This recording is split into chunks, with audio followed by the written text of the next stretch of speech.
Right. Let's have a moment of silence. Berta, can you lead us in prayer, Berta, please? Sure. Heavenly Father, please help us, direct us in the right way with all our board members here present, and lead us to help our community and those that have been affected through the COVID. Right. Let's have a Help moment them of to get silence. through it and pray for their family members. For this Berta, we can you pray. lead us in Amen. prayer? Thank you, Berta. You're welcome. Next item on the agenda is the Pledge of Allegiance. Richard Gonzalez, would you lead us on the Pledge of Allegiance, Richard?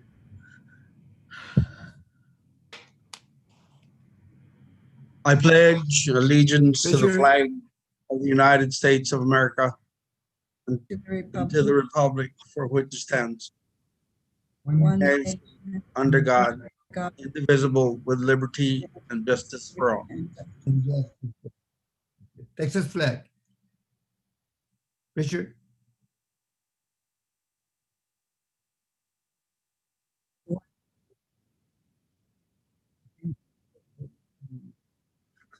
Thank you, Richard.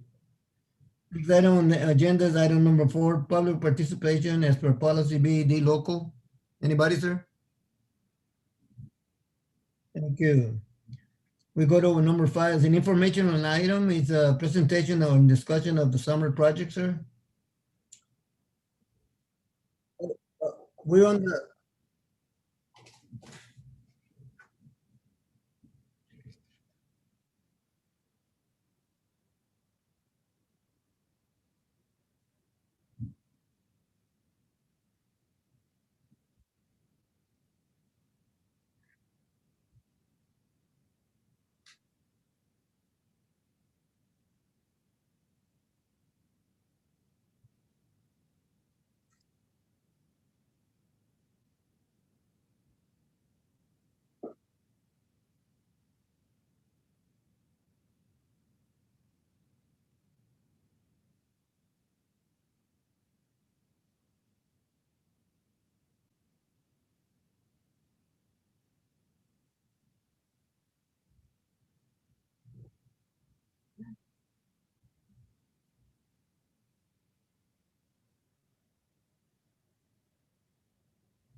advance, sorry.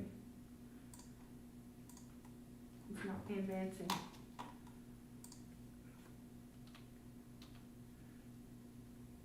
Prior to this meeting, we are required to put in the Caller Times and the Record Star notice of this meeting. And at the very top, it's a 1/4 page ad, so if this is difficult to read, it was posted in the paper on August the 12th in both papers.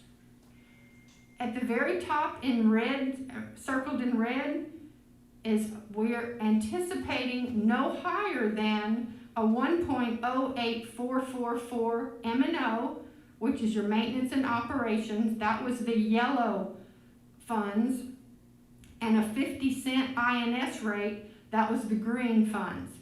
INS is interest in sinking. That's how we pay back the bonds that supported the new renditions to the high school and our new campuses.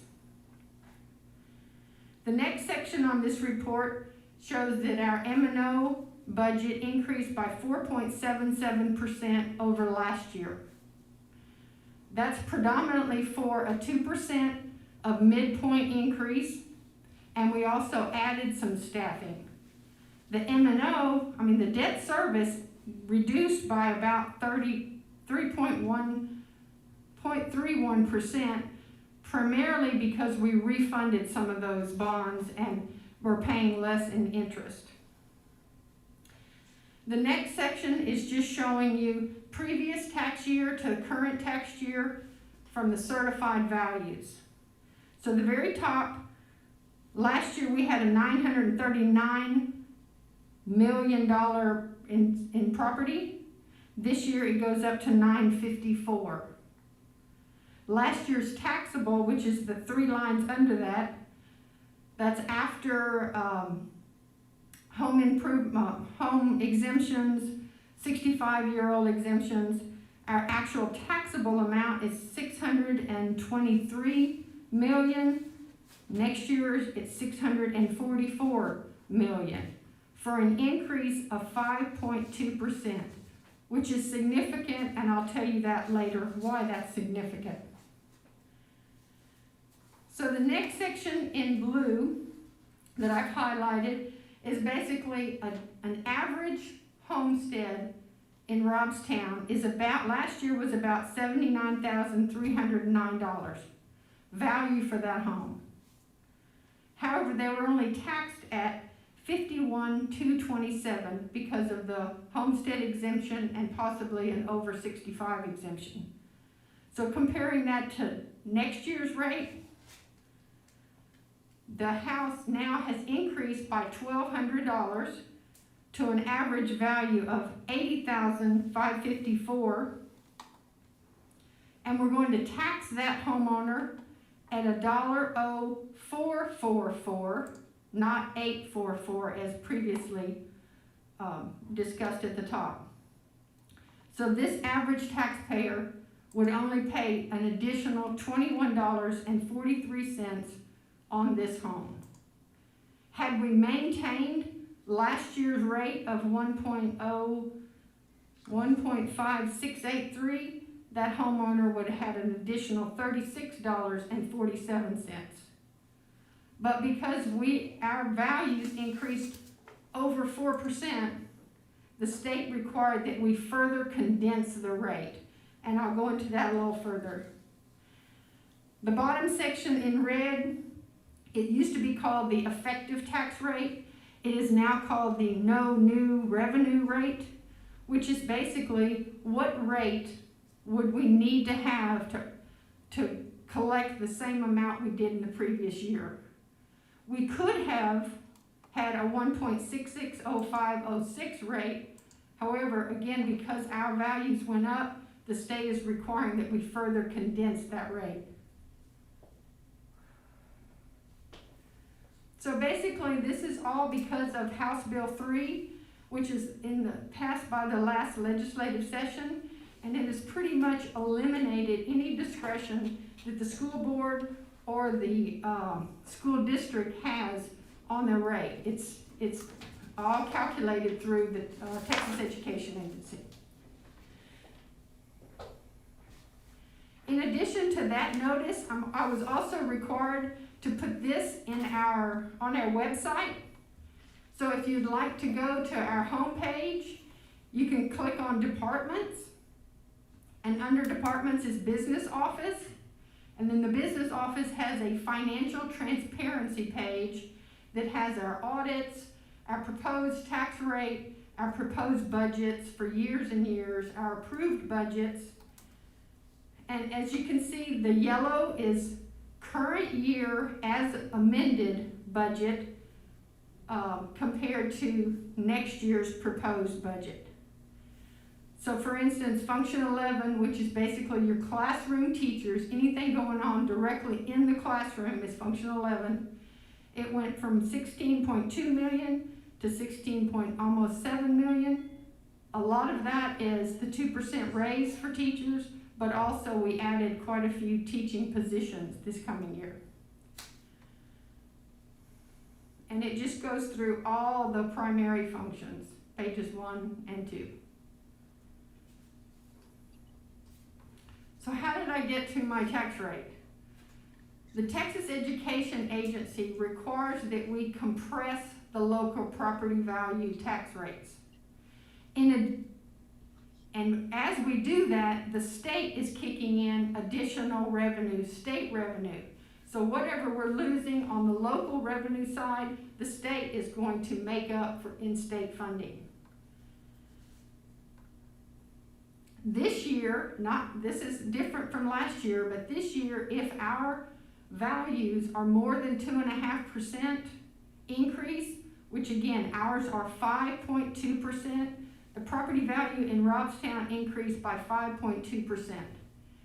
Anytime it's more than 2.5%, the state requires that we further compress that rate. It's called a MICR rate, or MCR, maximum compressed rate.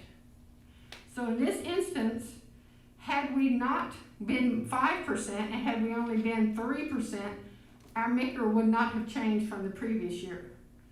But because we're at 5.2%, let me go to the next slide, sorry.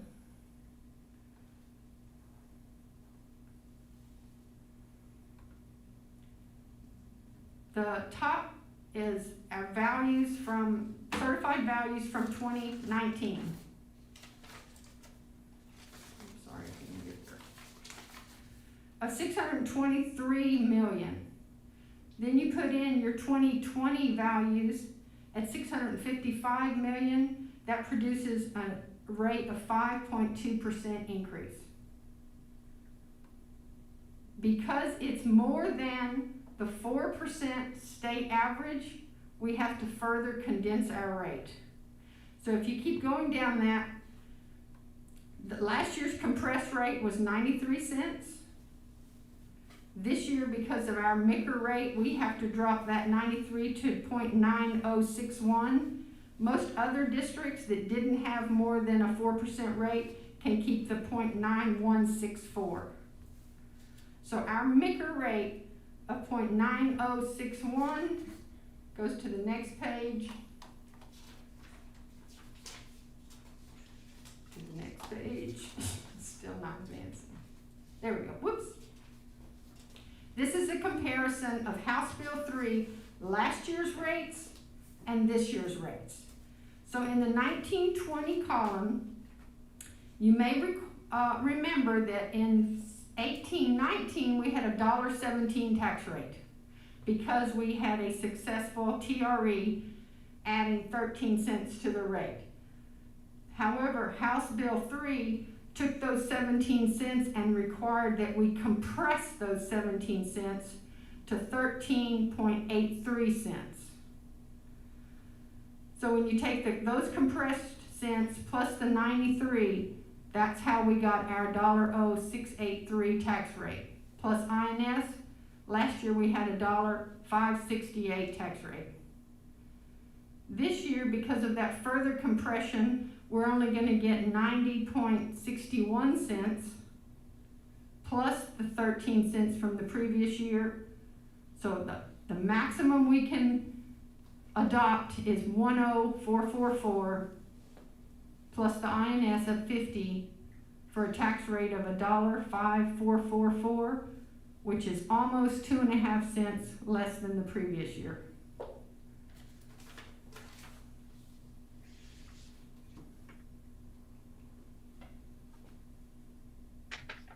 Are there any questions from parents or patrons or board members?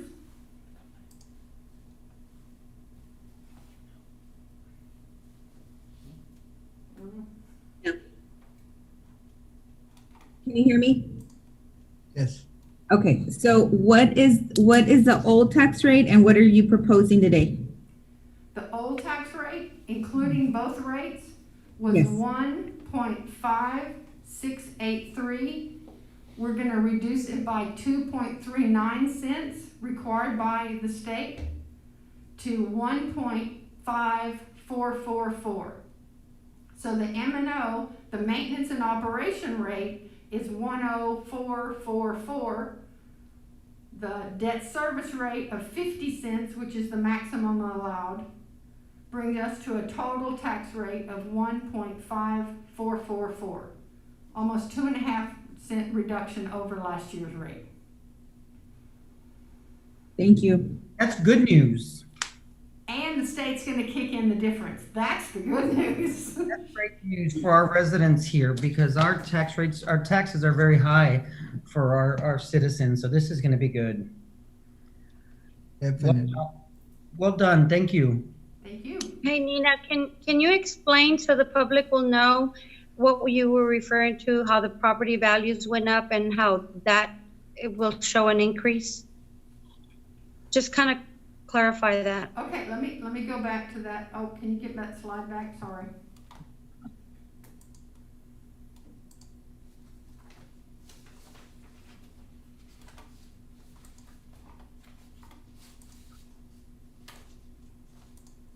No.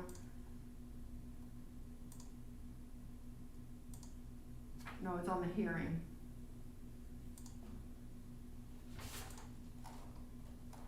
So the average taxpayer last year, no, the hearing, public hearing, second one, next one, there. Last year's average in blue, the big blue circle, the average home last year was valued at $79,309. And we taxed that average home at $1.568. So their tax bill was $803.39. This coming year, their value increased by $1,200. Their tax rate was reduced by 2.39 cents. So they're gonna have a tax bill of $827.05. Excuse me. Or an increase of $21.43. This hearing notice shows $45.08, but if you'll recall, that's at the $0.088,444, not 0444. TEA now requires that we not publish anything, or we not adopt a rate until they certify my values, because we are one of these districts that are above 2.5%. So instead of posting the 10444 that I thought it would be, I added 4 cents just to give me some leeway pending what TEA would then certify to us. We can always adopt a lower rate than this notice. I can never adopt a higher rate. So I just added 4 cents in case TEA came in with $1.5444 instead of 444. But the $0.0444 is the correct rate that we're going to be asking the board to approve this evening. Okay. So that average taxpayer's bill is going to go up 21.43 cents, not because of an increase in the rate, but because of an increase in the value of that average homestead. Okay. Thank you. So, Nina, I just have a comment. So because of the value, the the property value, that's why our residents are gonna see an increase, but not because the school district raised taxes, right? Yes, Just to ma'am, that make- is correct. Okay. On the average home, some taxpayers may see a reduction, but on the average homestead, they'll see a $21 increase. Okay, but it could have been higher because of the fact that we reduced the R rate, they are not seeing a higher increase, That's correct? correct. We reduced last year's rate by 2.39 cents, almost 2.5 cents. Awesome. Okay, good job. Thank you. Thank you. Any parents or patrons or asking questions in the chat? Nina, what is the current homestead on individuals? $25,000. How much? $25,000 is the That's it? average homestead, and then of course a 65-year-old or older gets an additional 65-year-old exemption. So on the year that you turn 65, if you notify the appraiser board, your taxes will never increase from that day forward. So if we increase our tax rate, the 65-year-old will not see an increase in their taxes. They are frozen at that amount. That's including the county and the school, the Now, city and that's just the everything? school district. Only on the school district? Yes, sir. All right, thank you. Job well done.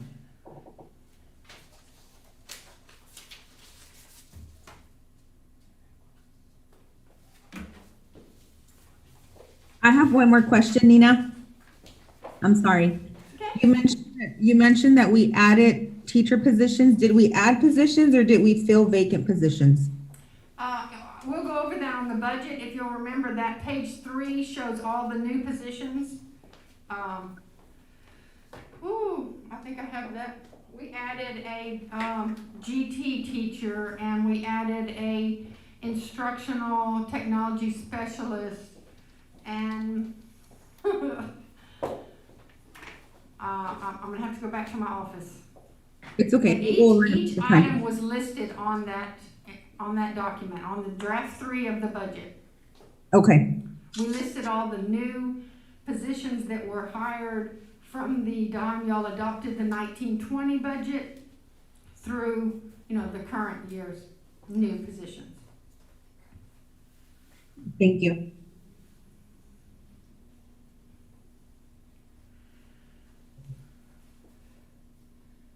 Any other questions from the public? Any other questions? Okay.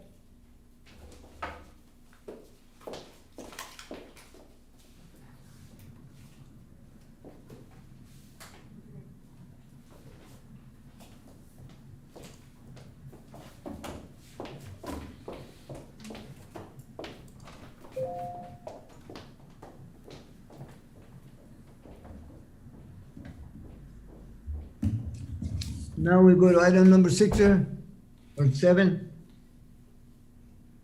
And so, yes, trustees, we received public comments. So now trustees and the public will go through Mr. Lopez as far as adjournment. Okay, at this time I'd like to entertain a motion that we adjourn this hearing. Do I have a motion? So move. There's a movement by Ms. Garza. Is there a second? I'll second. Second by Mr. Lopez. Any questions? If not, all those in favor say aye. Aye. Aye. All those opposed? Unanimous? And then we go directly to the following board meeting, the regular board meeting. Well, it's a special board meeting of the Robstown Independent School District, Monday, May the 24th. First item on the agenda will be roll call.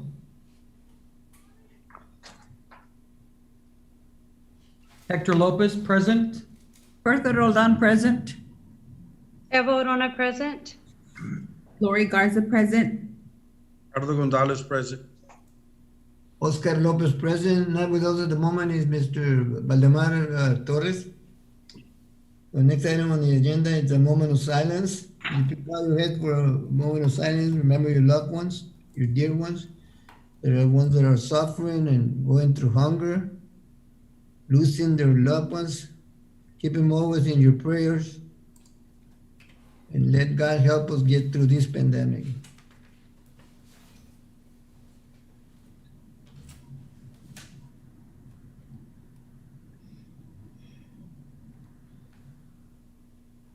Amen. We go to item number 3, Pledge of Allegiance.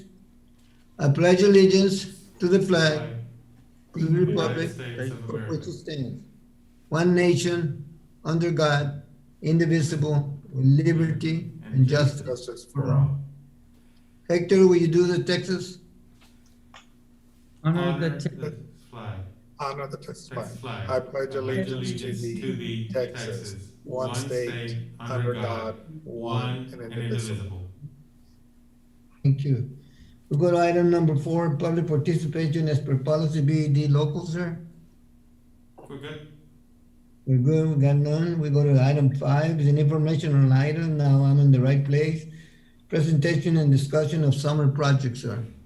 Trustees, this is just an informational item, just to give you an update. But at this point, they're finalizing, actually, they finalized all the abatement.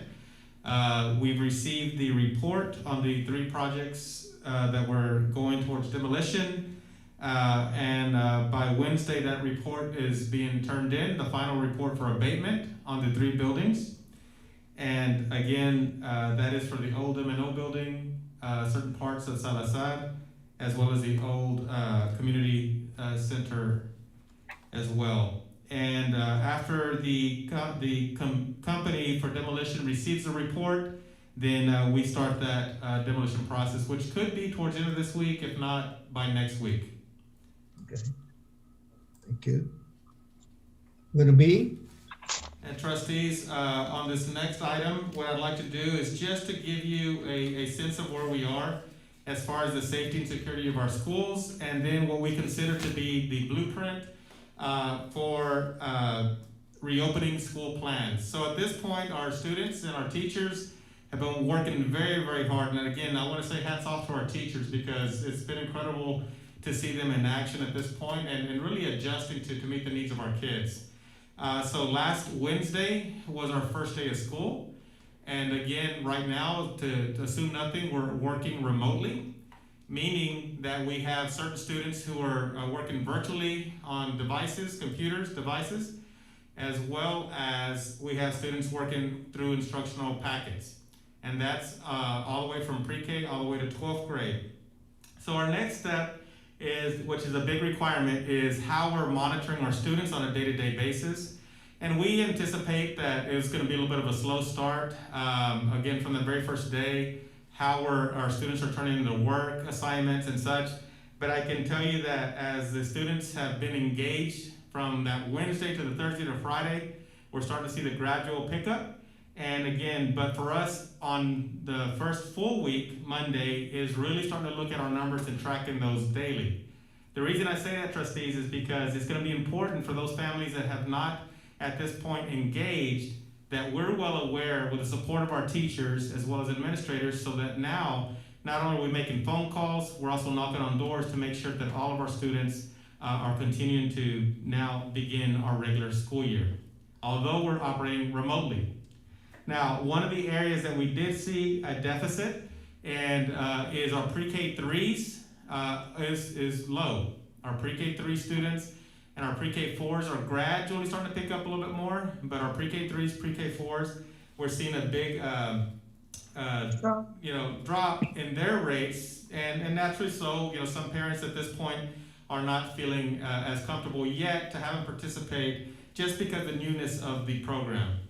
But remember, trustees, that's part of why the commissioner and with support of the governor, but the commissioner is allowing us to take an average of this first 6 weeks as well as the second 6 weeks as compared to last year, when it comes down to the funding that we receive as a school district to be able to support our students and the efficiency of our school district. Our projected enrollment for this year, we had projected at 2,682. And again, that was considering that COVID did not exist. That was just based on our trends at 2,682.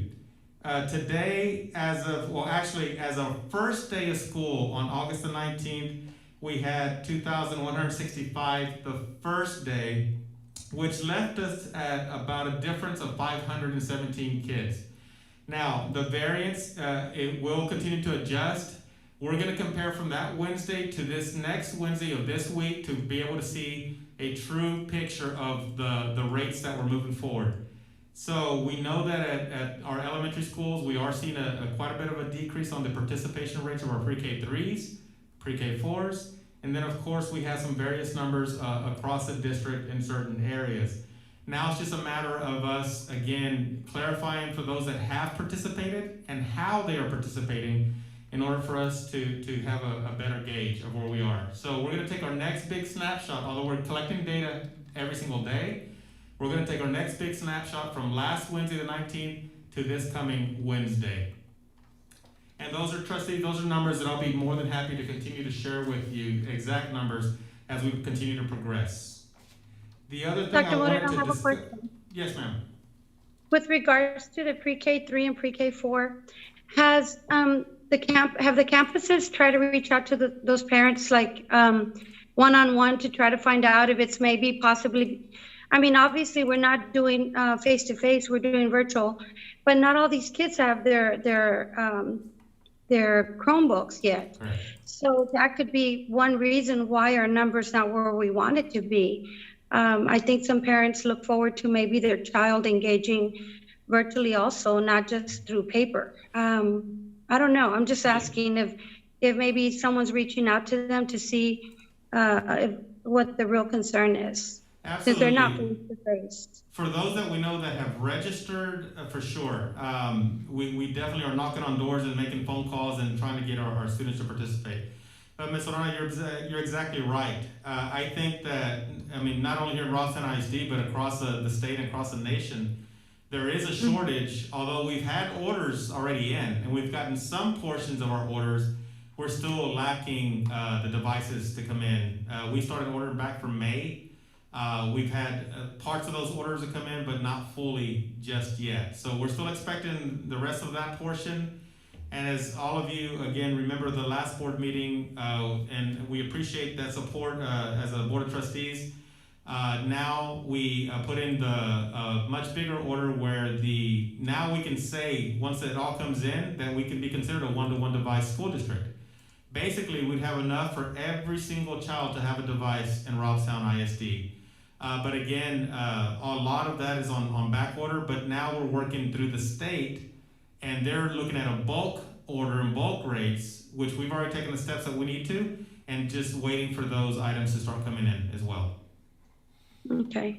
One last thing to add. I was told by someone who's, I guess, using this type of service that parents who receive some kind of government assistance are eligible for like cable service, like at a really reduced rate monthly.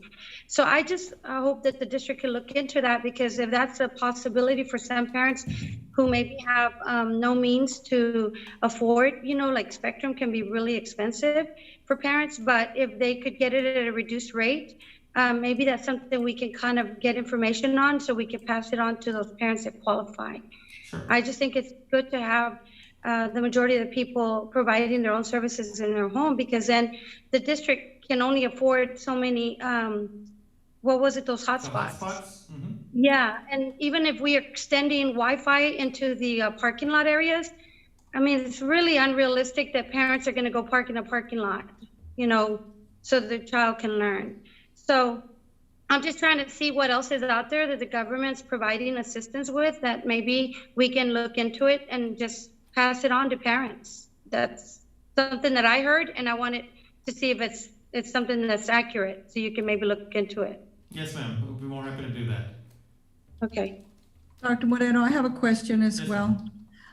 With regards to our kids that are doing their virtual, are they doing, you're doing a hot for these kids, getting a lunch? Is it a hot meal or is it a sack lunch? So what we've started off with, and again, we have actually a follow-up coming on Wednesday as well to reevaluate. We've started off offering a hot breakfast, and within it, we include a lunch. So within the same drive. Now, although our numbers are starting to creep up, the participation rate, I know that our Director of Human Resources and PR, Ms. Kelsey Cook, even posted again today as a reminder to our community on social media that we are providing those meals from 7 to 8. Now, we're reevaluating because we want to make sure that that's going to be the best time that we can offer our families, or maybe need to extend some additional time. That's part of what we're going to, in analyzing what we started last Wednesday to where we are today to our follow-up.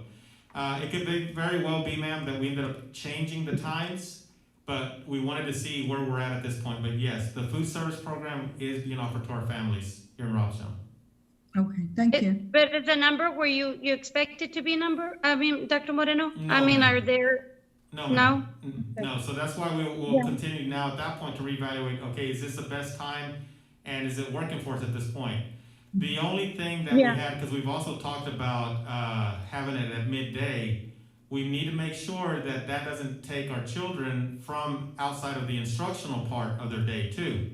So we have to, at that point, evaluate what's working in the morning, and then if we progress to go into the noon time, or 11 to 12, or around that range, to reiterate the fact that our students need to continue working, and we can have their family members pick up the meals, but those are protocols that we'll set in place. yeah, I think even what y'all were doing in the summer, Dr. Moreno, where the kids were given lunches for like 2 days, 2 or 3 days, all at once. I think that's even better, because some parents could come pick it up in the later afternoon or later evening hour, and then the kids will already have it in the morning. They just have to warm it up. But it's probably harder because parents work. They're not able to go pick it up for them, or they might not have somebody accessible to go pick it up for them. But if you provide it in the afternoon, early afternoon or early evening hour, maybe they can, and they give it to them for 2 days, at least the meal's at home and they can warm it up. I'm just thinking that way because I thought it worked pretty well during the summer. The summer, So we that's have a little bit more flexibility on us being able to do like a Monday and then a Wednesday, where we doubled up and even tripled up for our families. But now that we're in the school year, we have to function on a day-to-day basis. So, one thing is that we evaluate where we are with our program now, and even starting to think about, again, our supper program that we offered our students last year. Those are all items that we'll continue to look at to provide as much as we can to our families and communicate that out. Is busing meals an option or no? It's a little bit more challenging, man, because again, what you don't, and some have done it in some certain rural areas, what you don't want to do is, again, have a group of students congregating. So we just have to be as methodical as we can in doing that planning. Yeah. Plus contamination of food. I'm not thinking in that terms. Okay.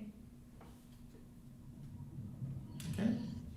So the second part of the phase 2 of Blueprint for Reopening Schools is something I wanted to mention to all of you as trustees, and again, I know you've been very supportive in this area, but as we're making a sound decision and moving forward, so all of you as trustees, and of course as a district, we all felt that it was important to extend as much as we could, and our new extension date was again September the 14th, when we would begin face-to-face instruction. What I'm going to be requesting in a follow-up meeting coming up very soon, I just need to make sure that we get the right data in so we can request this from TEA. TEA has now offered a waiver, and a waiver where you as a board of trustees now have the power to be able to extend up to an additional 4 weeks with a transition plan. So trustees, what we're doing right now, we're compiling all of our data, our information of enrollment. We're also keeping a very close eye as far as the positivity rate per capita here in Nueces County, which we all know, Nueces County, when you look at the size of Nueces County and the number of positive rates of individuals, it's very high. I want to say that last week, it was a news station put out, it was right about 27% positivity rate per capita within Nueces County. So, taking those things into consideration, looking at the metrics and trying to make a sound decision to make sure that our not only our students, but our staff is safe. I would like to bring that waiver forward to you for review, and with the possibility, and it gives you as a trustees the flexibility to also help to implement a transition plan. We may phase in a lower percentage of kids that are gonna be targeted to be able to provide, that need more assistance gradually within that 4-week period. So trustees, just expect that I will be reaching out to all of you to see if we can pass that waiver now that the commissioner and the governor have allowed us to implement. I would recommend that we head in that direction, because although the numbers have creeped down a little bit, it's definitely not anywhere near where we can say that we can fully function as with a school full of children at this point. So it just gives us more flexibility on that. Dr. Moreno, just a comment, and again, it's gonna be up to, I know you said 25%, but it's gonna be up to the parent and the child, the student, to want to come. I guess it would be the first ones that will be coming in as a 25%, right? It'd be their Yes, choice. ma'am. There's definitely, it's still parent choice. A parent can choose, and I wanna make sure any of our parents that are listening right now, a parent can choose to go remote the full year, if that's what they choose to do. This is about parent choice. We just wanna make sure we're providing the right service and in a safe environment for all of our teachers and students as a whole, so we can start moving forward. But we also recognize there's certain children that need more of and will operate more on a day-to-day, face-to-face. But we also wanna be very cognizant of how many kids enter our buildings for those parents who choose to send their children back to school. So this waiver will give us that flexibility. For example, we as a district may say, and I can give you this fact actually, the last survey we put out to parents, we had 83% of our parents who said that they chose remote instruction for the first 6 weeks. We had 17% of our parents who said that they're willing to send their children back face-to-face. So from that 17% of kids, we as a district might say, you know what, it's still a little bit too much. We're only gonna phase in 25% of those 17. It gives us that flexibility based on the needs of our students, based on the needs of our families, to be able to move forward on a gradual basis. We may start off pre-K to kindergarten. It just depends. It may go to first grade. But that's part of what we're also, as a school district, gonna be collecting some information and input, not only from our campuses, but of course as a whole, and looking at every single option from our parents to be able to move forward. Because those are our requirements for that waiver, is that we also collect some data on those points. So trustees, very shortly this week, that's one of our main focus areas, is to gather the data that we need to be able to apply for that waiver. Is there a deadline for that waiver? What we want to do is give our parents as much time possible so they know. Again, we would just have to have it passed before the September 14th, because that would be our first day for face-to-face. And you know, we're at the 24th, so we don't want to wait too long. That's why we made it a priority this week to collect the data we need so we can apply for it, but then I'd need the board approval at that point. So that's why I'll reach out to you to let you know once we finalize that, to hopefully be able to get that done by next week at some point. Okay. Right. Thank you, Dr. Moreno. Thank you, sir. Now we go to item number 6, consent agenda item. A, approval of the final 2019-2020 budget amendment, sir. Yes, sir. And the B is an action item, approval of resolutions regarding extracurricular status of 4-H organization for the 2020-2021 school year. And C, action item, approval of a joint faculty agreement between Nueces County and Nora ISD for the 2020-2021 school year. Do I have a motion for B and C? So move. There's a motion by Ms. Orona. Is there a second? I'll second. Second by Mr. Lopez. Any questions? I have Not- questions. Okay, go. Dr. Moreno, I read these resolutions. What does that mean for us? Is this just normal? Is there something different from last year to this year? No, ma'am, that just allows us, like on letter B, a resolution regarding extracurricular status of 4-H. And even it goes into C, so that's a year-to-year process that we do to implement to have that extracurricular opportunities for our kids. So when you look at C, it's just basically providing the professors or adjunct professors that we may need to also support that initiative that ties into 4-H as well. So it's a year-to-year process. Okay, last year I had asked about allowing the junior high kids to show. Did we ever do anything with that? What do we as parents need to do for that? I would have to come back and to be able to answer that question, Ms. Garza, is look into that once again.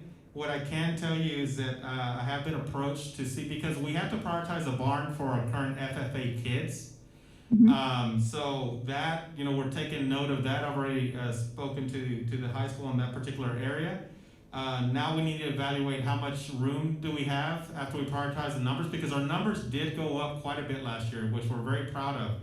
And again, I think it's through the the support of our board of trustees and our high school as a whole and community. We now at least have a more of an established area.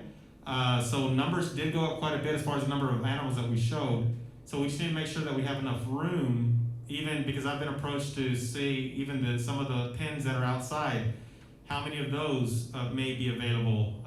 But again, those are areas that we're looking at right now, Ms. Garza.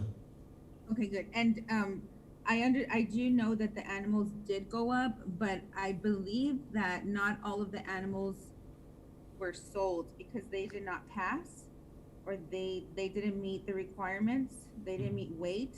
So that's something that I would like to see. I would like to see the comparison of how many animals were shown, and then how many were actually bought that rate that met all the requirements, because that's something that I'm interested to see as a board member. Because we could have 100 animals, but what really effective is that if only 10 were like passed, or whatever the terminology is for that? You know what I'm saying? So just to clarify, so what you'd like to know is, okay, how many animals that we have, how many that showed, and then how many sold from the showings. Right. Okay. Because like I said, we can throw out this large number that were shown, but what was the success of those animals and those students? Yes, ma'am. The success rate of all of them. Right, because that's really going to be the measurement for our ag teacher. And I know that you had asked for another one, correct? So now this year we're going to have 2? No, ma'am. At this point, we're still going to have 1 because when we started doing the master schedule, we're still not there to be able to say that we can have a second one just yet. Okay, because I agree with you. I agree with you about that. We need to prioritize the barn for our high school kids. I understand that. I support that. But if, like I said, I really want to see the difference of the rate from how many animals we had to how many animals were successful. Yes, ma'am. We could do that. We also need to prioritize the appearance of the barn. You drive down 44 and it looks like an abandoned building. We've been very fortunate to get this building for our children, and I yet to see the sign come up that we've spoken of. It could be something as simple as a banner that says Robstown Ag Club. Yeah, there's windows still. The grass, of course, the grass is never cut. It's not maintained. There's branches thrown everywhere. We need to take some type of pride in that ag barn, because it means a lot to the people in this community, just like it means a lot to our students. And I don't see that TLC being put in there. I think it's going elsewhere and not to where we need to put it, like the ag barn.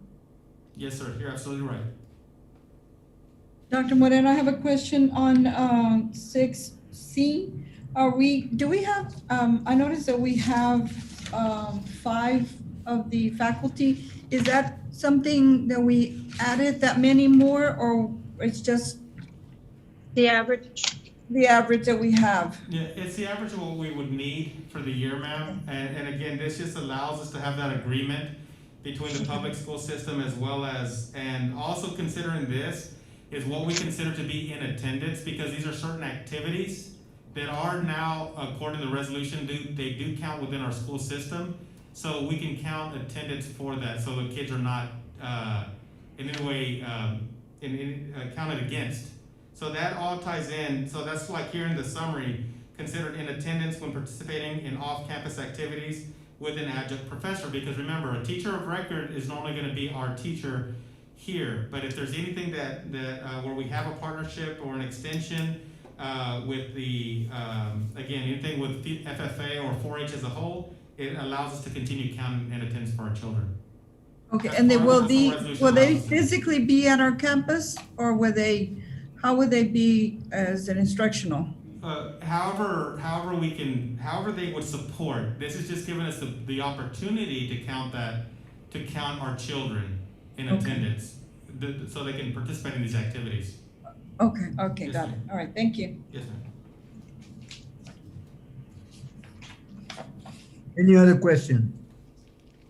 If not, all those in favor say aye. Aye. Aye. All those opposed? Unanimous. We go to item number 7, governance. Mr. Moreno? And we have on this next one, sir, we have discuss and consider approval of the adoption of an amended order of election for the Robstown ISD trustee election, place 1, 2, 3, and 4. So trustees, I'll ask you to please turn to page 18, just so I could explain what this means. So basically, Governor Abbott, under section 85.001 of the Texas Election Code, decided to expand the days of early voting due to COVID. So the election day is still on November the 3rd, but the early voting opportunity has been expanded. So at this point, it has been expanded to start on October the 13th. So now early voting will start on that particular day. So this is all what this whole proclamation is that Governor Abbott has extended the early voting window for anyone here in the state of Texas.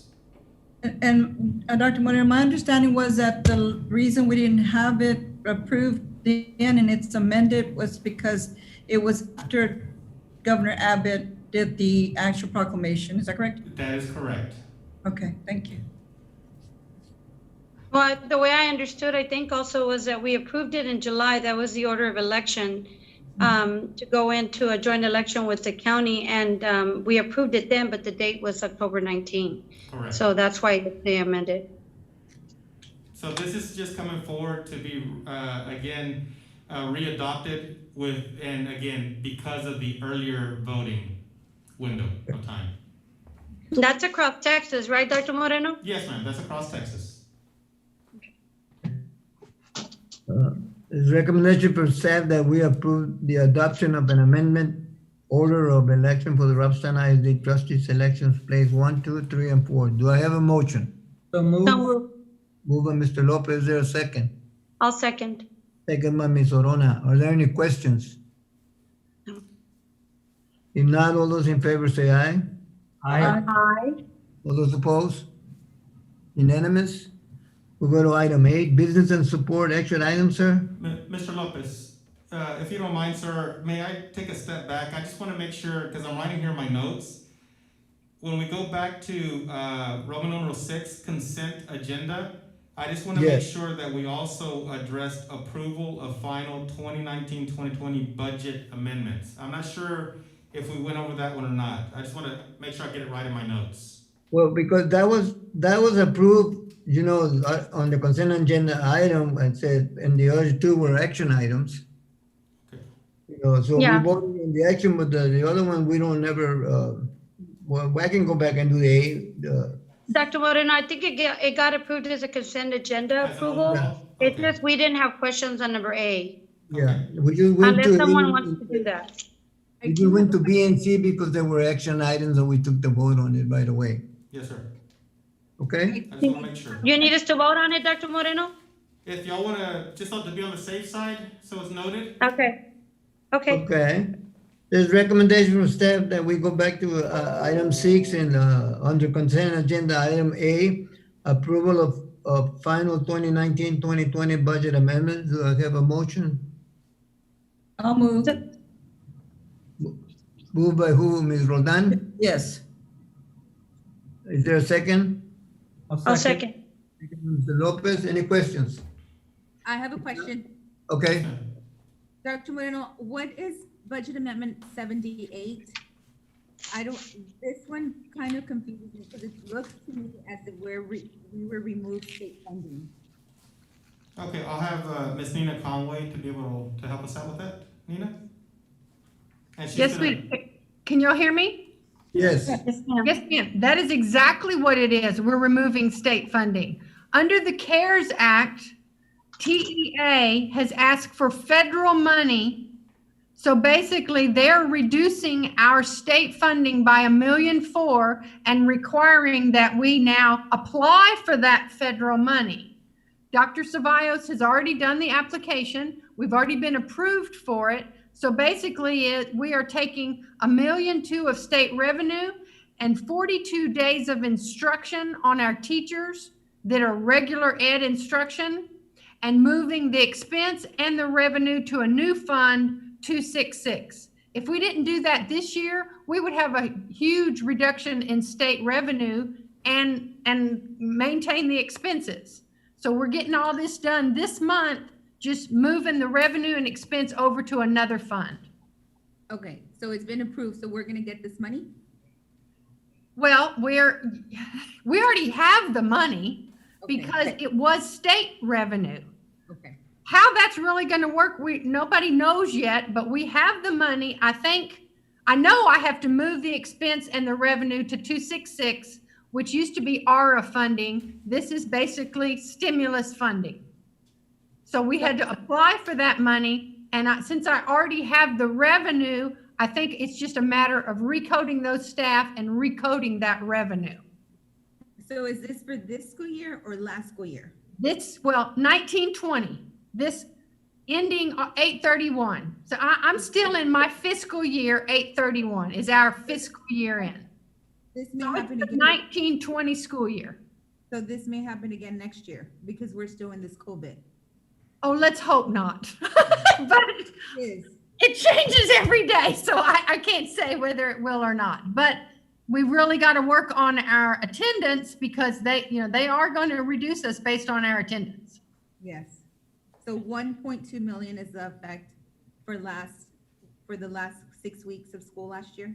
Yes, in addition to that $1.4 million, we have to give 5% to private schools. So not only are we getting a huge reduction in state funding, we also have to share some of that we haven't had to before.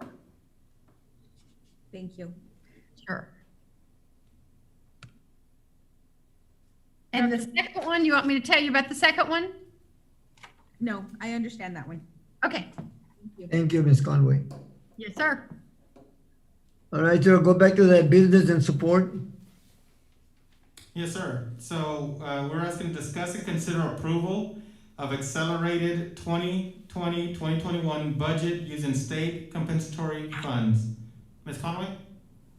Yes, sir. Like we did last year, the state now requires that if you have our free and reduced count is over 50%, it's actually about 88%, we're required to first budget the accelerated instruction.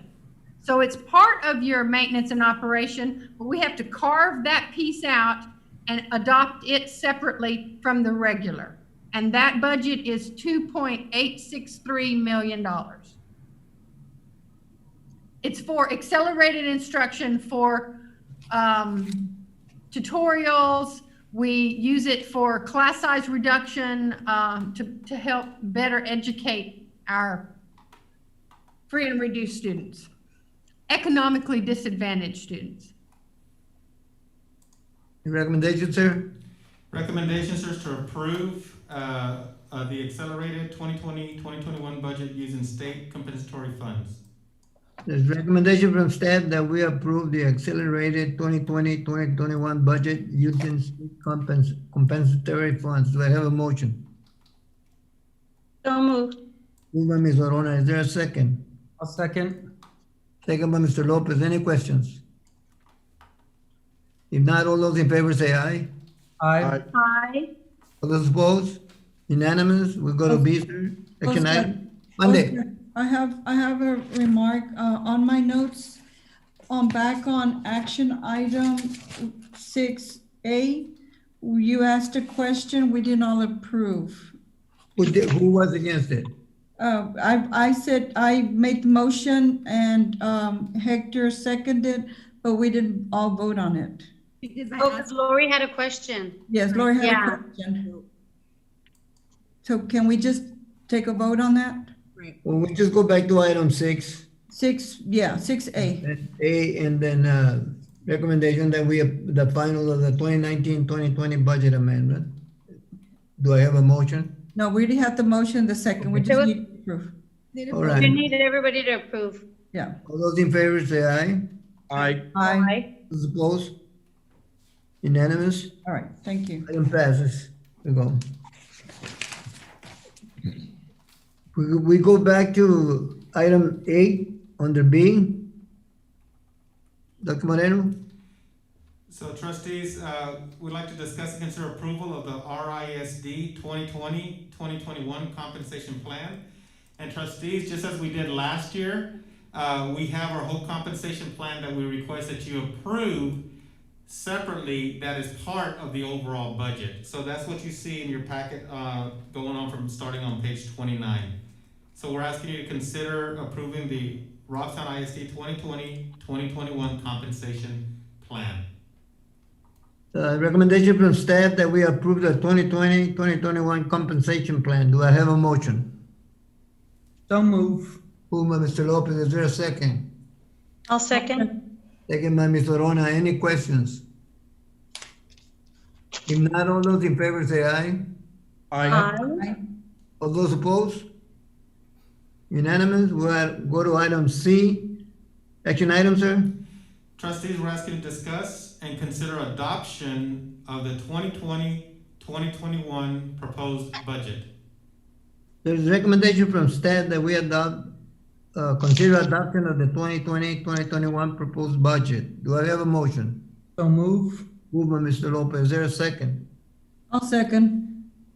Second by Ms. Roldan. Any questions? Nina, I have a question, Oscar. Okay. Nina, is this where I can ask what positions were approved or added? Yes, ma'am. On page 61 is the whole budget that y'all approve, but I also sent you a handout of draft 3 on the budget. Do you have draft 3 in front of you? It was I believe it's in your budget book. Okay. And the red binder? Yes, ma'am. It would have been in the sleeve. Yeah.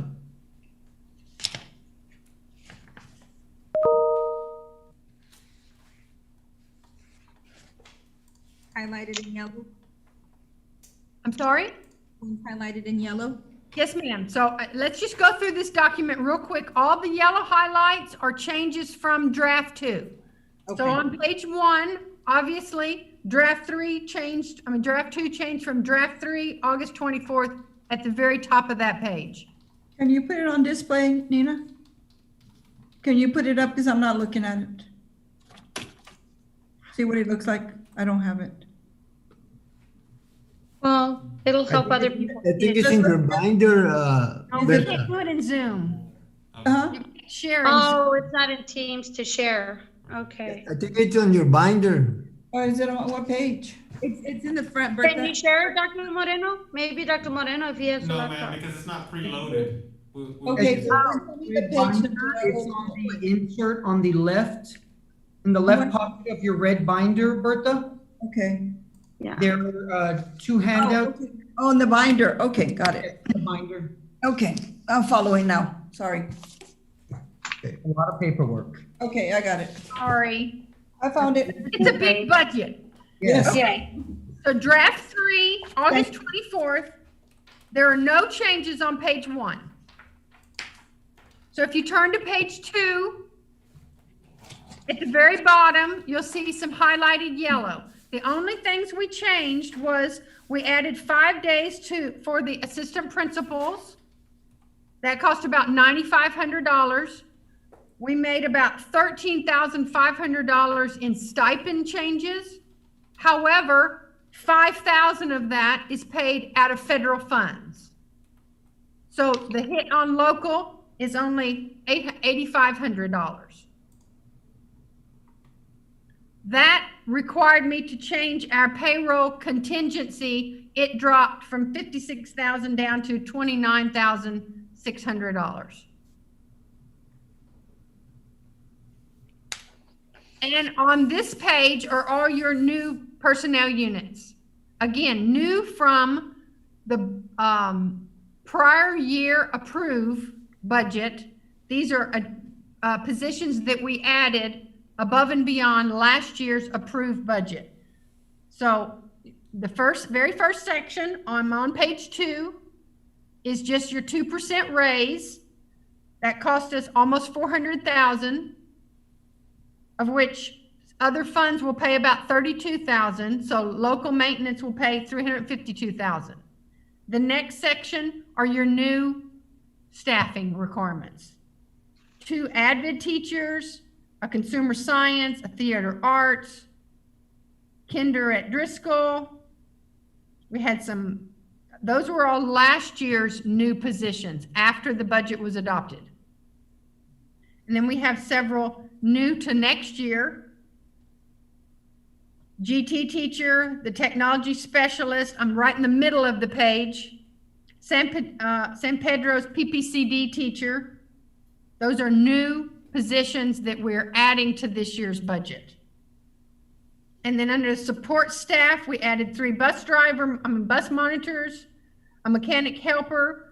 They may not be hired yet, but these are new positions that we've added into this budget.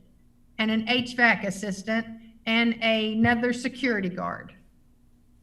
Those are all the new personnel units added after we adopted last year's budget. We talked about those a few meetings ago. It's just a comparison because this document compares last year's adopted to this year's adopted. So that's why I had to add in all those personnel units for it to work. Good. And we want to be transparent with the board. Sure.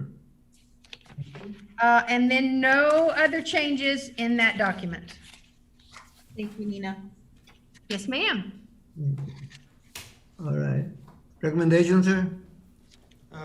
Trustees, we're asked to consider adoption of the 2020-2021 proposed budget. There's a recommendation from staff that we consider adoption of the 2020-2021 proposed budget. Do I have a motion? I think we already had a motion and a second, Oscar, and that's when Lori Is there a asked. question, So we just need to vote. All right, all those in favor say aye. Aye. Aye. All those opposed? Unanimous? We go to item D, sir. Trustees, we're asking to discuss and consider adoption of Robstown ISD tax rate for 2020-2021.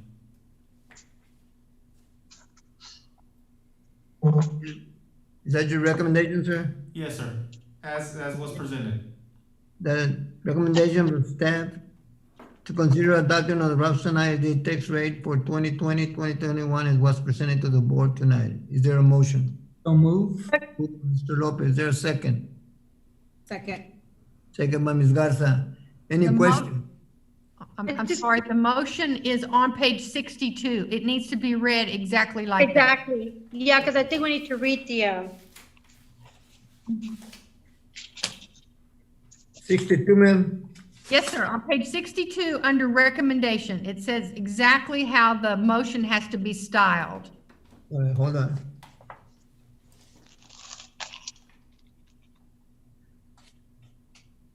Hector, did you make the motion, Hector? I did. Can you read that, Hector? And then whoever seconded? On page 62. Yeah, under the words recommendation. Your recommendation? I move that the Board of Trustees adopt by resolution a tax rate for maintenance and operation of 1.0444 and a tax rate for interest and sinking of I'm sorry, I'm having trouble seeing, 9.5. It's 0.5. It's just 0.5, Hector. My God. For a total tax rate of 1.5444, which Yes. does not exceed the no new revenue tax rate, formerly known as the effective tax. Yes. There's a motion by Mr. Lopez to approve the recommendation that was made to the board, And second by Lori. and second by Ms. Garza. Any questions? No. Not all those in favor say aye. Aye. All those opposed? Unanimous? We go to the, we go to the action item. Oh, I got that one. Hold on. I'm lost. I'm here. We're nine. We're Number in 9. Number 9. 9A. instruction. Action item, sir? Yes, sir. What we're asking to discuss and consider approval of recommendation to approve a purchase in excess of $50,000 to buy 9 through 12 English language arts textbooks from adopted textbook company McGraw-Hill. Now, at a previous board meeting, trustees, based on the committee recommendation, you'd already approved this, but for transparency purposes, because this amount does exceed the $50,000 and is part of our policy, we wanted to take that extra step to make sure that it's noted in our agenda for your approval. Again, because it exceeds $50,000. Right, sir. There's recommendation from staff that we approve a purchase in excess of $50,000 to buy the 9 to 12 ELA textbooks from adopted textbook company McGraw-Hill. Do I have a motion? So moved. Moved by Ms. Roldan. Is there a second? I'll second. Second by Mr. Lopez. Any question? If not, all those in favor say aye. Aye. Aye. All those opposed? Unanimous? At this time, I'd like to go to item 10, the closed session under code 551.074 of the Texas Government Code to discuss resignations, appointments, and terminations. Do I have a motion? So moved. So moved. There's a motion by Ms. Roldan, Ms. Orona. Is there a second? I'll second. Second by Mr. Lopez. Any questions? If not, all those in favor say aye. Aye. Aye. Aye. All those opposed? Unanimous? At this time, we're going to executive session under code 551.74 at exactly 6:24. 24 p.m. All right?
session. So we're at number 11, Dr. Moreno, open session. Yes. Action, discuss and take possible action on, oh, well, hold on. I think I need a motion to come back to open session. So can I ask for a motion to return back to open session, please? So moved. Hector, was that you? Yes, ma'am. Okay, motion by Mr. Hector Lopez. I'll second. I'll second. Second by Bertha Roldan. Any questions? All in All. favor? Aye. Okay, Dr. Moreno, we're now at item 11A, action, discuss, and take possible action. Yes, Everybody trustees, we're voted? asking to take possible action on resignations, appointments, and terminations as discussed in closed session. Okay. So I need a motion to take action on resignations, appointments, and terminations as approved in executive session or as discussed in executive session. I'll move. Was that Bertha? Yes, I'll Yes. move. Okay, Ms. Roldan. And Hector, did you second? I'll second. Second by Hector Lopez. Any questions? All in favor? Aye. Aye. Aye. Okay, motion passes. Next item is number 12, Dr. Moreno, adjournment. And So just to keep it on record, Mr. Lopez did respond. on He phone- did. on I phone. thought I heard his voice. Yes, Okay. Okay, great. So number 12, adjournment, and a motion for adjournment So move. by Hector Lopez. I'll second. Did you hear me, Eva? I'll second. It looks like she froze. Did everybody vote? Did you hear me? I second the motion. How about now? Can y'all hear me? Yes. Now I can. I second the motion. Did you hear me? I can hear you guys. I don't know if y'all can hear me. Yeah, we can hear Okay, you. so everybody voted? Yeah. Okay. All Yeah, in we- favor, say aye. And Aye. adjourn. Aye. Aye. The motion passes. Meeting has ended.